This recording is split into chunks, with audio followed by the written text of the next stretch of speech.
ರೈತ ವಿರೋಧಿ ಜಮೀನು ಅಹಮದನ್ನು ಕೊಡುವ ಸಂಪುಟದ ವಜಾ ಮಾಡಲೇಬೇಕು. ರೈತ ವಿರೋಧಿ ಜಮೀನು ಅಹಮದನ್ನು ಕೊಡುವ ವಜಾ ಮಾಡಲೇಬೇಕು. ಮತ್ತೆ ಇಲ್ಲಿ ವ್ಯಾಪಾರದಲ್ಲಿ ಮೋಸ ಆಗಿರ್ತಕ್ಕಂಥ ಅಂಶ ತಮ್ಮ ಗಮನಕ್ಕೆ ಬಂದಿದೆ. ಜಮೀರ್ ಅಹಮದ್ ಕೂಡ ನಮಗೆ ಸ್ನೇಹಿತರೆ. ನಾವು ಹೇಳ್ದಾಗೆಲ್ಲ ನಮ್ಮ ಕೆಲಸಗಳನ್ನೆಲ್ಲ ಬಹಳ ಜರೂರಾಗಿ ಮಾಡ್ತಾ ಇದ್ದಂಥವನು. ಹಾಗಾಗಿ ಇಲ್ಲಿ ನಾನು ವೈಯಕ್ತಿಕವಾಗಿ ಮಾತಾಡೋದಿಲ್ಲ. ಇಲ್ಲಿ ಹೇಳ್ತಕ್ಕಂಥ ಮಾತು ಸಾರ್ವಜನಿಕರಿಗೆ ವಂಚನೆ ಮಾಡ್ತಕ್ಕಂಥವ್ರನ್ನ ಬೆಂಬಲಿಸ್ತಕ್ಕಂಥದ್ದು ಸರಿನಾ? ಇಲ್ಲಿ ರಾಮಕೃಷ್ಣಪ್ಪ ಅಂತ ಒಬ್ಬ ವ್ಯಕ್ತಿ. ಈ ವ್ಯಾಪಾರಿಗಳು ಹೈದರಾಬಾದ್ನಲ್ಲಿ ಏನಿದ್ದಾರೆ 3 ಜನ ಅಣ್ಣ ತಮ್ಮಂದಿರು, ಇವರು ಪಕ್ಕ ದಗಾಕೋರು. ಬಳ್ಳಾರಿಯಲ್ಲಿ ಮೋಸ ಮಾಡಿದ್ದಾರೆ, ದಾವಣಗೆರೆಯಲ್ಲಿ ಮೋಸ ಮಾಡಿದ್ದಾರೆ, ಹಾವೇರಿ ಕೊಪ್ಪಳದಲ್ಲಿ ಮೋಸ ಮಾಡಿದ್ದಾರೆ, ಕೋಲಾರದಲ್ಲೂ ಮೋಸ ಮಾಡಿದ್ದಾರೆ. ಇವ್ರು ನೋಡಿದರೆ ಐಷಾರಾಮಿ ಮನೆ ಕಟ್ಕೊಂಡು ಬಹಳ ಜಮ್ಮಾಗಿ ಕಾಣ್ತಾರೆ. ಯಾಕಂತ ಇಂಥ ರೈತರು ಹೋದ್ರೆ ಅವ್ರ ಮನೆ ಅವ್ರನ್ನ ನೋಡೇ ಅವ್ರು ದಂಗ ಆಗ್ಬಿಡ್ಬೇಕು. ಆ ಥರ ಬಿಸ್ನೆಸ್ ಮಾಡ್ತಕ್ಕಂಥವ್ರು ಈ ಚೀಟಿಂಗ್ ಬಿಸ್ನೆಸ್ಸನ್ನು ಮಾಡ್ತಾ ಇದ್ದಾರೆ. ಈ ಸಂದರ್ಭದಲ್ಲಿ ಇವ್ರನ್ನೇನೋ ಕಷ್ಟ ಬಿದ್ದು ನಮ್ಮ ವ್ಯಾಪಾರಸ್ಥರು ಹೈದರಾಬಾದ್ ಪೊಲೀಸ್ನವರು ನಮ್ಮ ಪೊಲೀಸ್ನವರು ಸಹಾಯ ಮಾಡಿದ್ದಕ್ಕೆ ಅವ್ರನ್ನ ಅರೆಸ್ಟ್ ಮಾಡ್ಕೊಂಡು ಇಲ್ಲಿ ಕರ್ಕೊಂಬರ್ತಾರೆ. ಇಲ್ಲಿ ಕರ್ಕೊಂಬಂದಾಗ ಟ್ವಿಸ್ಟ್ ಪಾಯಿಂಟ್ ಇಲ್ಲೇ. ಜಮೀರ್ ಅಹಮದ್ ಯಾಕೆ ಎಂಟ್ರಿ ಆದ್ರೆ ಯಾತಕ್ಕೆ?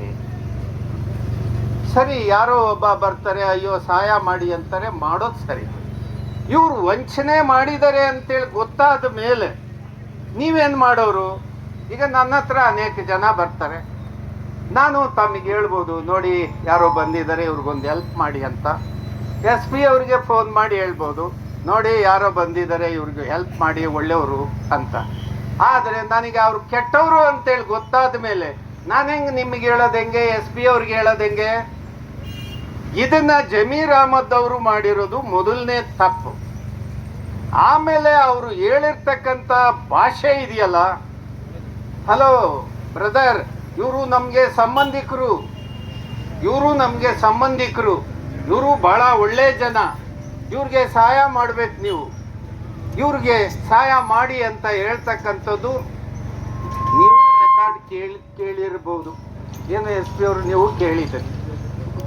ಇದ್ರ ಮೇಲೆ ನಮ್ಮ ಪೊಲೀಸ್ನವರು ಸಹಾಯ ಮಾಡಿದ್ದಾರೆ. ಸಹಾಯ ಮಾಡಿದ ಮೇಲೆ ಆರೋಪಿಗಳು ಬಚಾವಾಗಿದ್ದಾರೆ. ನೀವೇ ಅವ್ರಿಗೆ ನಿಮ್ಮ ವೆಹಿಕಲಲ್ಲಿ ಅವ್ರನ್ನ ಕಳಿಸ್ಕೊಟ್ಟಿದ್ದೀರಿ. ಸರಿ, ಆಯಿತು. ಇಷ್ಟೆಲ್ಲ ಆದಮೇಲೆ ನೀವು ಇಲ್ಲಿ ವ್ಯಾಪಾರಿಗೆ ಅನ್ಯಾಯ ಆಗಿದೆ ಅಂತೇಳಿ ಗೊತ್ತಾದಾಗ, ಅರೆ ನನಗೆ ಗೊತ್ತಾಗ್ಲಿಲ್ಲಪ್ಪ, ಹಂಗಾಗಿದೆಯಾ? ಓ ಸಾರಿ, ನನಗೆ ಗೊತ್ತಾಗಿಲ್ಲ, ನಾನು ಕರೆಸ್ತೀನಿ ರೀ, ಅವರು ಯಾತಕ್ಕಿಂತ ಅಪರಾಧ ಮಾಡಿದ್ದಾರೆ ಅಂತ ಹೇಳಿ ಕರೆಸಿ, SP ಅವರೇ ಈ ಯಾರು ಮೋಸಕ್ಕೆ ಒಳಗಾಗಿದ್ದಾರೆ ಅಥವಾ ಸ್ಟೇಷನ್ ಯಾರು ಎಡ್ಡಿದ್ದಾರೆ ಅವ್ರಿಗೆ ಹೇಳ್ಬಿಟ್ಟು, ಇಲ್ಲ ನೀವು ಮಾಡ್ರಿ, ಇದು ವಿಚಾರಣೆ ಮಾಡಿ, ಅವ್ರು ತಪ್ಪು ಮಾಡಿದರೆ ಏನು ಕೊಡಬೇಕೋ ಅದನ್ನು ಕೊಡಿಸ್ಬಿಡಿ ಅಂತ ಹೇಳ್ಬೇಕಲ್ಲ. ಇದನ್ನು ನೀವು ಮಾಡದೇ ಇದ್ದಾಗ ನೀವು ಒಬ್ಬ ಕ್ಯಾಬಿನೆಟ್ ರ್ಯಾಂಕ್ ಮಂತ್ರಿ, ನೀವು ರಾಜ್ಯದ ಜನತೆಗೆ ಮಾಡೆಲ್ ಆಗೋ ಬದಲಿಗೆ ನೀವು ವಿಲನ್ ಆಗಿ ಕಾಣ್ತಾ ಇದ್ದೀರಿ. ನೀವು ವಿಲನ್ ಆಗೋದು ನಮ್ಗಿಷ್ಟ ಇರಲಿಲ್ಲ. ಇಲ್ಲಿ ಯಾರೋ ವ್ಯಾಪಾರಿಗಳಿಗೆ ಸಹಾಯ ಮಾಡಕ್ಕೆ ಹೋಗಿ ನೀವು ಅದನ್ನ ಡಿಪೆಂಡ್ ಮಾಡ್ಕೊಂಡು ಮಾತಾಡೋದಿದೆಯಲ್ಲ, ನಿಮ್ಮ ಮೂರ್ಖತನ. ನಾನು ಟ್ರೈ ಮಾಡಿದೆ, ಅವರಿಗೆ PAಗೆ ಫೋನ್ ಮಾಡಿ, ನೋಡಿಯಪ್ಪ ಹೇಳ್ಬಿಡಿ, ಅದು ಇಲ್ಲಿ ಚಿಕ್ಕಬಳ್ಳಾಪುರದಿಂದ ರೈತರು ಬಂದಿದ್ದಾರೆ, ಅವನು ಯಾರು ಕರೆಸಿಬಿಟ್ಟು ಒಂಚೂರು ಕೂರಿಸಿ ಸ್ವಲ್ಪ ಕೊಡೋದ್ರಲ್ಲಿ ಸ್ವಲ್ಪ ಹೆಚ್ಚು ಕಡಿಮೆ ಆಗಲಿ, ತೊಂದರೆ ಇಲ್ಲ, ಅವ್ರದ್ದೊಂದು ಇತ್ಯರ್ಥ ಮಾಡಿಸ್ಬಿಡ್ರಿ, ಇದೊಂದು ಬಗೆಹರಿದು ಬಿಡಲಿ ಅಂತ ಹೇಳಿ ಅವರು PAಗೆ ಮಾತಾಡಿ ಇದನ್ನು ಹೇಳ್ಬಿಡು, ಸಬ್ಜೆಕ್ಟು ಹೇಳಿ ಅವ್ರಿಗೆ ಮಾತಾಡೋಕ್ಕೆ ಹೇಳಿ ನನಗೆ ಅಂತ. ಆಮೇಲೆ ಅಲ್ಲಿ ಮಧ್ಯೆ ಒಂಚೂರು ಗ್ಯಾಪ್ ತೊಗೊಂಡ್ರು. ಆಮೇಲೆ ಎಲ್ಲೋ ಆ ಕಡೆ ಇದ್ದೀನಿ ಈ ಕಡೆ ಇದ್ದೀನಿ ಅಂತ. ಆಮೇಲೆ ಅವ್ರ PA ಹೇಳ್ದ, ಎಲ್ಲ ಹೇಳಿದ್ದೀನಿ ಅಣ್ಣ, ನೀವೇನೇನು ಹೇಳಿದ್ರಿ ಎಲ್ಲ ಹೇಳಿದ್ದೀನಿ. ಏನಂದ್ರು, ನಾನೇನು ಕೊಡಬೇಕಾಗಿಲ್ಲ, ನನಗೂ ಅದಕ್ಕೂ ಸಂಬಂಧ ಇಲ್ಲ ಅಂತ ಹೇಳ್ಬಿಡು ಅಂತ ಹೇಳಿದ್ದಾರೆ. ಈಗ ನಾವು ಕಂಪ್ಲೇಂಟ್ ಕೊಡ್ತೀವಿ ಎಸ್ ಪಿ ಅವರೇ, ನೀವು ಕಂಪ್ಲೇಂಟನ್ನು ರಿಜಿಸ್ಟರ್ ಮಾಡ್ಕೋಬೇಕು. ಒಬ್ಬ ಕ್ಯಾಬಿನೆಟ್ ಮಿನಿಸ್ಟರ್ ಆಗಿ ಈ ವಂಚನೆ ಕೇಸಿನಲ್ಲಿ ಭಾಗಿದಾರರಾಗಿದ್ದಾರೆ ಒಬ್ಬ ಮಂತ್ರಿ. ಈ ಮಂತ್ರಿಗೆ ನಾವು ಕೇಳ್ತಕ್ಕಂಥದ್ದು, ಈಗ ನಮಗೆ ಹೈದರಾಬಾದಿನ ಚೀಟರ್ಸ್ ಏನಿದ್ದಾರೆ, ಕಳ್ಳರು, ನಮಗೆ ಇವರೆಲ್ಲ ಮುಖ್ಯ. ಕಳ್ಳರನ್ನ ಬಿಡಿಸ್ಕೊಂಡು ಹೋಗಿದ್ದಾನಲ್ಲ ಅಸ್ಸಾಮಿ, ಅವನು ಮುಖ್ಯ ಈಗ ನಮಗೆ.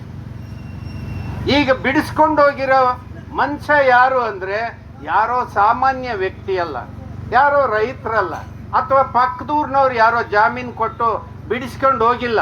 ಬಿಡಿಸ್ಕೊಂಡು ಹೋಗಿರೋದು ಸಿದ್ದರಾಮಯ್ಯನವರ ಆಪ್ತ ಅಥವಾ ಕ್ಯಾಬಿನೆಟ್ ಮಂತ್ರಿ. ಈ ಅಪರಾಧ ಮಾಡಿದ ಮೇಲೆ ನಾವು ಅಪರಾಧಿ ಅಂತಾನೆ ದೂರು ಕೊಡ್ತೀವಿ, ತಾವು ಸ್ವೀಕಾರ ಮಾಡಬೇಕು, FIR ಹಾಕ್ಬೇಕು.